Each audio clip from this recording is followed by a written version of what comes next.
पिस्ताश के पत्तों की तरह बिखरी पीटीआई के लिए आज इंतहाई भारी दिन था। इसके उम्मीदवारों के कागजात नामजदगी मुस्तरद या इन पर एतराज़ात लग गए हैं और ये खबरें सारा दिन टेलीविजन स्क्रीन पर जो है वो चलती रहीं। पानी चेयरमैन समेत वाइस चेयरमैन शाह महमूद कुरैशी, अली मोहम्मद खान, असद कैसर, आजम स्वाति, कासिम सूरी, अली अमीन गंडापुर, जरताज गुल और मुतअद्दिद पीटीआई उम्मीदवारों के नॉमिनेशन पेपर्स मुस्तरद हो गए हैं या इन पर आरोज ने एतराज़ात लगा दिए हैं। इंतखाबी तारीख में शायद ये किसी जमात के साथ इतने उम्मीदवारों के साथ जो है वो हुआ हो। एक साथ ही हमने कभी नहीं देखा कि नॉमिनेशन पेपर्स इतने लोगों के जो हैं वो मुस्तरद हुए हों। ये जो इस वक्त हो रहा है ये एक अनहोनी सी चीज़ लगती है। गो के इनके पास इस वक्त अपीलेट ट्राइब्यूनल से सुप्रीम कोर्ट तक लेकर अपील के फॉरम्स जो हैं वो मौजूद हैं, लेकिन जिस तरह की स्क्रूटनी की जा रही है क्या उससे पीटीआई के इलेक्शन से मुतल्लिक तहफ़्फ़ुज़ात और इल्ज़ामात को तक़वियत नहीं मिलेगी। पीटीआई का इल्ज़ाम था कि इसको बतौर जमात इंतखाबात से बाहर करने की कोशिश हो रही है।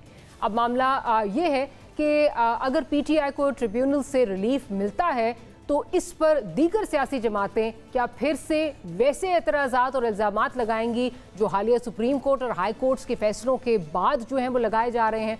और अगर पीटीआई को आगे कोई बड़ा रिलीफ नहीं मिलता तो क्या पार्टी इंतखाबी बॉयकॉट की तरफ जा सकती है। दोनों सूरतों में इंतखाबात की साख पर क्या बड़ा सवालिया निशान नहीं लग जाएगा और सारा अमल क्या मजीद मुतनाज़ा नहीं हो जाएगा।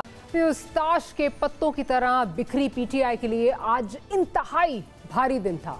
इसके उम्मीदवारों के कागजात नामजदगी मुस्तरद या इन पर एतराज़ात लग गए हैं और ये खबरें सारा दिन टेलीविजन स्क्रीन पर जो है वो चलती रहीं। पानी चेयरमैन समेत वाइस चेयरमैन शाह महमूद कुरैशी, अली मोहम्मद खान, असद कैसर, आजम स्वाति, कासिम सूरी, अली अमीन गंडापुर, जरताज गुल और मुतअद्दिद पीटीआई उम्मीदवारों के नॉमिनेशन पेपर्स मुस्तरद हो गए हैं या इन पर आरोज ने एतराज़ात लगा दिए हैं। इंतखाबी तारीख में शायद ये किसी जमात के साथ इतने उम्मीदवारों के साथ जो है वो हुआ हो। एक साथ ही हमने कभी नहीं देखा कि नॉमिनेशन पेपर्स इतने लोगों के जो हैं वो मुस्तरद हुए हों।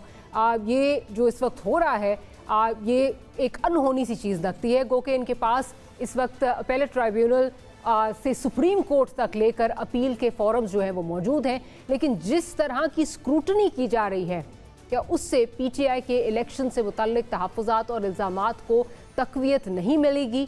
पीटीआई का इल्ज़ाम था कि इसको बतौर जमात इंतखाबात से बाहर करने की कोशिश हो रही है।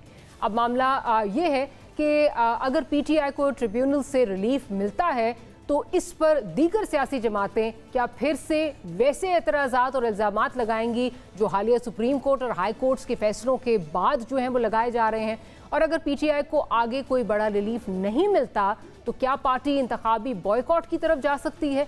दोनों सूरतों में इंतखाबात की साख पर क्या बड़ा सवालिया निशान नहीं लग जाएगा और सारा अमल क्या मजीद मुतनाज़ा नहीं हो जाएगा। पिस्ताश के पत्तों की तरह बिखरी पीटीआई के लिए आज इंतहाई भारी दिन था। इसके उम्मीदवारों के कागजात नामजदगी मुस्तरद या इन पर एतराज़ात लग गए हैं और ये खबरें सारा दिन टेलीविजन स्क्रीन पर जो है वो चलती रहीं। पानी चेयरमैन समेत वाइस चेयरमैन शाह महमूद कुरैशी, अली मोहम्मद खान, असद कैसर, आजम स्वाति, कासिम सूरी, अली अमीन गंडापुर, जरताज गुल और मुतअद्दिद पीटीआई उम्मीदवारों के नॉमिनेशन पेपर्स मुस्तरद हो गए हैं या इन पर आरोज ने एतराज़ात लगा दिए हैं। इंतखाबी तारीख में शायद ये किसी जमात के साथ इतने उम्मीदवारों के साथ जो है वो हुआ हो। एक साथ ही हमने कभी नहीं देखा कि नॉमिनेशन पेपर्स इतने लोगों के जो हैं वो मुस्तरद हुए हों। ये जो इस वक्त हो रहा है ये एक अनहोनी सी चीज़ लगती है। गो के इनके पास इस वक्त अपीलेट ट्राइब्यूनल से सुप्रीम कोर्ट तक लेकर अपील के फॉरम्स जो हैं वो मौजूद हैं, लेकिन जिस तरह की स्क्रूटनी की जा रही है क्या उससे पीटीआई के इलेक्शन से मुतल्लिक तहफ़्फ़ुज़ात और इल्ज़ामात को तक़वियत नहीं मिलेगी। पीटीआई का इल्ज़ाम था कि इसको बतौर जमात इंतखाबात से बाहर करने की कोशिश हो रही है।